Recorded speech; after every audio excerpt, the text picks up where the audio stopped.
everyone, what's up? It's me again, Denise, here at Live Rehab. I am talking to you about dealing with addiction and recovery while in a pandemic. So, today I wanted to talk about triggers and how to overcome them. Okay, so whether you are brand new to recovery or if you are years or months into it, we know that triggers are inevitable. They come, they go. Sometimes you don't know that they're coming. Sometimes you get warning signs that they are coming. But how you go about reacting to triggers can make a really big difference in whether or not that trigger would actually lead to a relapse. Okay, so the thing about being at home, if you are on most of us are stuck at home. So if you're home, a lot of times I know that being stuck at home can be a trigger in itself.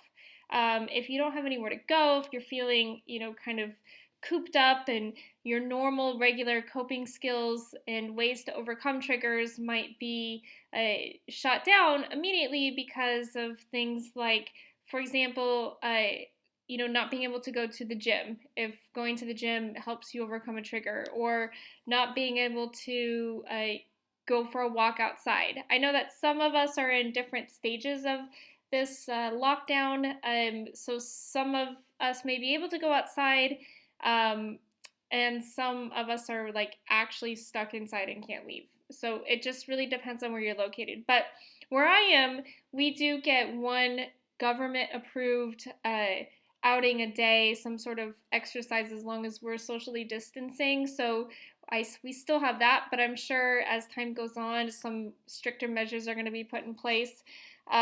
So who knows what's going to happen by the time you're watching this video. Lockdown might have been released, or whatever. But let's talk about that, okay? So a lot of times, okay, your body will give you some warning signs that a trigger is about to happen. And now that you're kind of at home and you're focusing on yourself a little bit more, what I want you to do is, if you feel triggered, I want you to keep a journal or some sort of notebook and think about how you felt right before you were triggered and see if you can find like a pattern. So if you have like maybe 3 triggers a week, if the same thing is happening right before, then you'll know like, okay, my body gave me this warning sign of like anxiety, or I felt really frustrated and I got triggered, or just like certain things. So that way like how to you'll be able to recognize those warning signs so that you can avoid the trigger if possible next time. Okay, so keeping a journal is really good for triggers. Now, the other thing that I want you to do while you're home, if you have anything in the house that is triggering for you, I want you to go through and see if you can put those things away. If it's paraphernalia or something like that, just chuck it, get rid of it. If it's alcohol, get rid of it. I know a lot of you are in this situation. I've actually had a few emails from some people saying that they're stuck at home, but their partner is either using or drinking.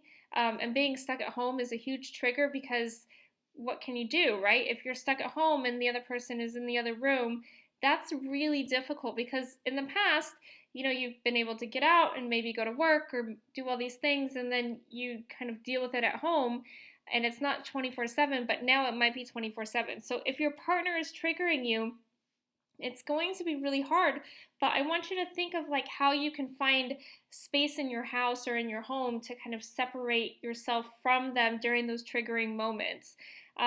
So, maybe if your partner is, in the living room a lot watching TV, during those times, you might want to, take your computer and go to your bedroom or just find another space in the house. Even I've had some people say that they've gone into their backyard, during difficult times. So that might be an option for you. Another person told me that even though that they don't go anywhere, a lot of times they just go sit in their car. So that could be a good option as well. Sit in the car, call somebody, FaceTime somebody, whatever it is. But if you need that space, make sure that you're taking it. So make sure that, if things around your house are triggering, make sure you get rid of those. And then if you do get a trigger, right, if your body's giving you this warning sign and then it turns into a full-blown trigger, the coping mechanisms that you you used to be able to use. I want you to make a new list while we're in this pandemic of new things that you can do that are inside your home that you can actually do to overcome these. So, like maybe taking a shower. I I had one person tell me that one of my students told me that what they do is they go out and they jump on their kid's trampoline. So maybe it's just something like, go outside and play with, in your backyard and play with your kids or something like that. Play with your dog. Just certain things. Maybe getting a snack if you're feeling triggered, that might help as well. So just make a list of like 10 things that you can do, and keep that list handy, because you don't want to do the same thing every time because then that'll just get repetitive, but kind of mix it up a little bit. But remember, overcoming those triggers are going to be really important, and especially if you're prepared and you know that they're coming. Even sleep is a good option. So like if you just need like a nap or you need to go to sleep, you can try that. And then once you overcome those, hopefully as time goes on, the triggers will, become a little more spread out so that they won't happen as often. So think of that. And if you have any suggestions or anything like that that you want me to add into my videos regarding triggers, I can definitely add those in. What's worked for you? Send me an email at denise@liverehab.com. I'm really enjoying reading all of your emails, and I hope that, sorry if I'm not responding fast enough, but I am trying to get back to as many people as possible as fast as I can. So thank you so much for watching. I appreciate you being here, and remember, really, you want to take care of yourself so that you can be better in this pandemic, and when this is all over, you'll have all of the tools and everything that you need to jump right into picking up where you left off before the pandemic. So hopefully you'll be in a good space. Okay, so I'll see you tomorrow in our next video. Bye!